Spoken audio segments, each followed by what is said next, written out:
Antes de continuar, y ya que estamos trabajando con números, es muy importante que conozcamos los operadores aritméticos que utilizamos en C#.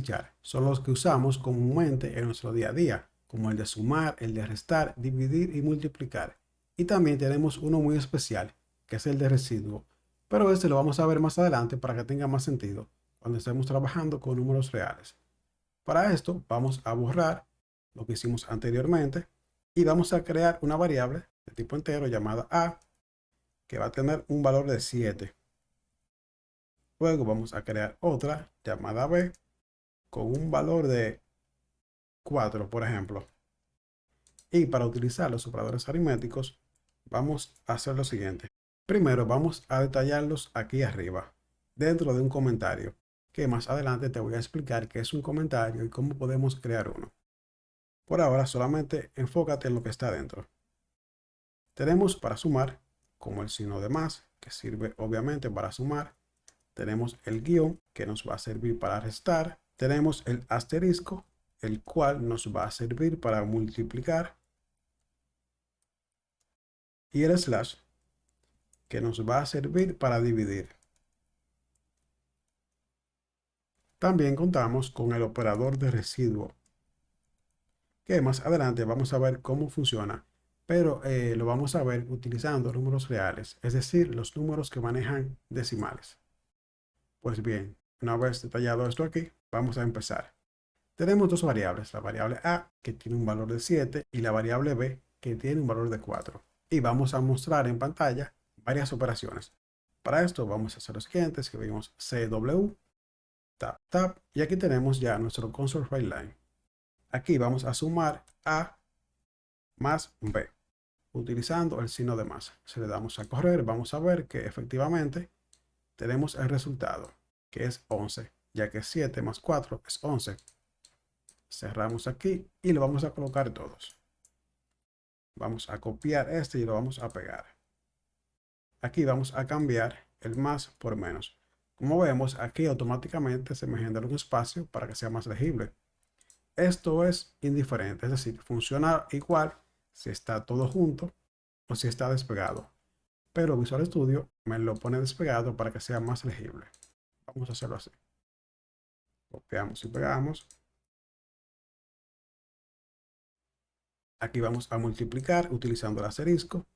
Y por último vamos a dividir utilizando el slash. Si ahora ejecutamos, vamos a ver que tenemos todas las operaciones matemáticas básicas hechas. Como vemos aquí, tenemos el resultado para la suma, tenemos el resultado para la resta, la multiplicación y la división. Es decir, que una vez estemos trabajando ya con variables de tipo numéricos y utilizando operadores aritméticos, podemos crear nuestras primeras operaciones matemáticas. En la siguiente clase vamos a conocer los tipos de datos que tenemos para trabajar con números reales. Te espero allá. En la categoría de los números reales tenemos tres tipos. Tenemos el tipo float, que puede almacenar números bastante grandes, con una precisión relativamente exacta y un tamaño de 4 bytes. Luego tenemos el tipo double. Double puede almacenar números increíblemente más grandes que el tipo float, con una precisión mucho más exacta, pero con un peso de 8 bytes. En cambio, el tipo decimal puede almacenar números bastante más pequeños que double, pero con una precisión mucho más exacta y un peso mucho más grande. Es decir, decimal pesa 2 veces más lo que pesa el tipo double, pero nos da la gran ventaja de la precisión, que como podemos ver aquí es muy preciso. El uso más recomendado que tiene decimal es cuando estamos trabajando con cifras económicas, es decir, siempre que estemos trabajando con dinero debemos utilizar decimal, ya que es el tipo de C# más exacto. Y así, cuando hagamos comparaciones de montos, vamos a tener datos bastante exactos. En la práctica, la forma de trabajar con números decimales es la siguiente. Vamos a eliminar este ejemplo anterior y vamos a crear el tipo float. Con float podemos almacenar números bastante grandes, como vimos anteriormente, pero aparte de esto podemos almacenar números con decimales. Por ejemplo, creamos una variable llamada a, que va a ser igual a este monto con estos decimales y terminamos con un punto y coma. Si ahora le damos a ejecutar, vamos a ver el siguiente error. Como vemos, aquí tenemos un error y es porque siempre que trabajemos con el tipo float, al final de la cifra debemos agregar una F para asegurarnos de que este número está siendo tratado como float. Vamos a crear otro llamado B, que va a ser igual a 22.56, por ejemplo. Indicamos F y 2 puntos. Y ahora vamos a dividir ese monto. Si ahora indicamos A entre B, recordemos que para dividir utilizamos el slash. Ahora le damos a correr a nuestro programa y vemos que aquí tenemos el resultado con bastantes números decimales. Esto es porque este número tiene una precisión bastante alta. En cambio, si ahora nosotros creamos una variable de tipo double, como ves, tenemos la misma variable. Lo único que hice fue cambiar su tipo. Aquí en este caso podemos eliminar la F. Si ahora le damos a correr, vamos a ver lo siguiente. Y es que utilizando double vamos a tener números bastante más precisos. Como puedes ver aquí, contamos con más números decimales, lo cual hace que la operación sea más precisa. También tenemos el tipo decimal, que como te comenté, es el más recomendado para trabajar con cifras económicas, es decir, para trabajar con dinero. Aquí vemos que tenemos este error. Este error es porque este tipo decimal, al igual que float, necesita un prefijo. Este prefijo es M. Y aquí colocamos M. Recordemos que cuando utilizamos float era una F, pero cuando utilizamos decimal es M. Si ahora le damos a correr, vamos a ver que tenemos aún más de precisión. Si te fijas, aquí tenemos todos estos números decimales. Esto es porque el tipo de dato más preciso que tenemos en C# es decimal. Así que siempre que estés trabajando con algo que requiera una alta precisión, lo más recomendado es utilizar decimal. Muy bien, llegados a este punto, vamos a conocer el operador de módulo o residuo, como también se le conoce. Este operador es muy sencillo de utilizar y para ver cómo funciona, vamos a crear dos variables. Vamos a crear dos variables de tipo float. La primera se va a llamar A y va a tener un valor de 7. Y la segunda, también de tipo float, se va a llamar B y va a tener un valor de 4. Pues bien, ahora vamos a mostrar el resultado de dividir A entre B. Sabemos que para dividir utilizamos el slash y vamos a duplicar esta línea y ahora vamos a ver el resultado de su residuo o módulo. Para utilizar el operador de módulo o residuo es simplemente utilizar el símbolo que conocemos como porcentaje. Lo que pasa es que ya este símbolo de porcentaje en .NET se utiliza como un operador de módulo o residuo. Si ahora le damos a ejecutar, vamos a ver lo siguiente. Vamos a ver que el resultado de esta división es 1.75, mientras que el residuo o módulo es 3. Pero ¿de dónde viene ese 3? Es muy sencillo. Como vemos aquí, en este resultado de división tenemos 1.75. Pero si nosotros multiplicamos este 0.75 por 4, vamos a obtener 3, como podemos ver aquí.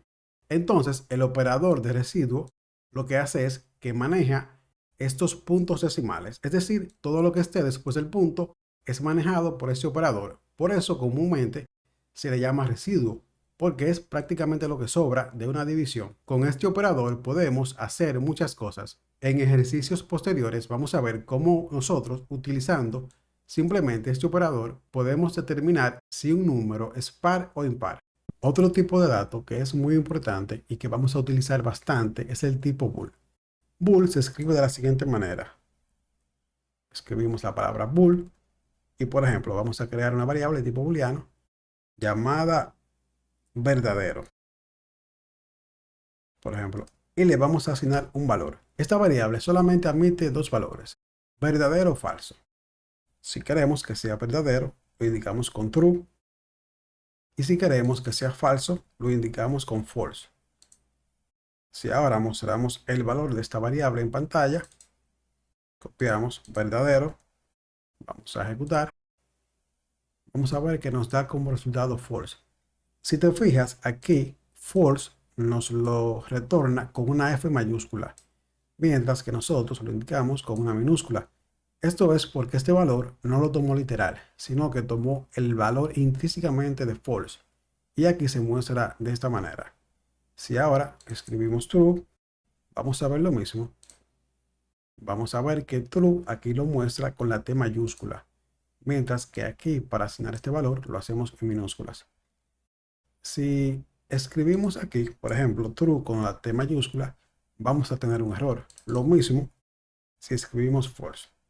Este tipo de dato, que aparentemente es muy básico porque solamente permite almacenar dos valores, true o false, es muy utilizado y es fundamental. En secciones posteriores vas a ver qué tan útil es y cómo podemos hacer cosas bastante sorprendentes solamente con este tipo de dato.